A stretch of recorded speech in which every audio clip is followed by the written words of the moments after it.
কোভিডের কারণে সৌদি সরকার গতকাল রাত্রে আজ থেকে অর্থাৎ 21 ডিসেম্বর থেকে এক সপ্তাহের জন্য সৌদি আরবের সকল ডেস্টিনেশনে আন্তর্জাতিক ফ্লাইট বন্ধ করে দিয়েছেন এবং সেখানে একটি ইঙ্গিত রয়েছে যে এর পরবর্তী আরো এক সপ্তাহ এই নিষেধাজ্ঞাটি বাড়তে পারে। সে কারণে আমরা আপাতত এক সপ্তাহ বিমানের সৌদি আরবের 3টি ডেস্টিনেশন জেদ্দা, রিয়াদ এবং দাম্মামের 3টি ডেস্টিনেশনের ফ্লাইট মোট 21টি ফ্লাইট আমরা বাতিল করেছি। এই 21টি ফ্লাইটে বাংলাদেশ থেকে 5100 জন যাত্রী যাওয়ার এবং সৌদি আরব 3টি ডেস্টিনেশন থেকে প্রায় 6000 যাত্রী দেশে ফেরার জন্য নির্ধারিত ছিল।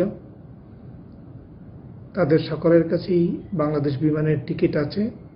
আমরা ফ্লাইট পুনরায় সৌদি আরব চালু করলে তখন সিট খালি থাকা সাপেক্ষে আমরা বিনা চার্জে অর্থাৎ কোনো চার্জ ছাড়াই তাদেরকে আসন পুনঃবরাদ্দ করব।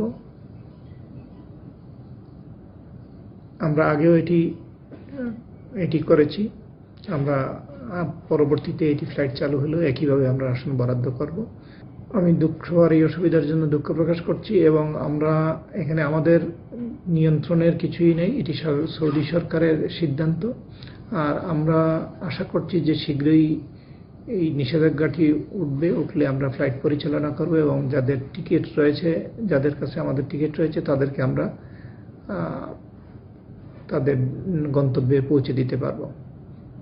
সকলকে ধন্যবাদ।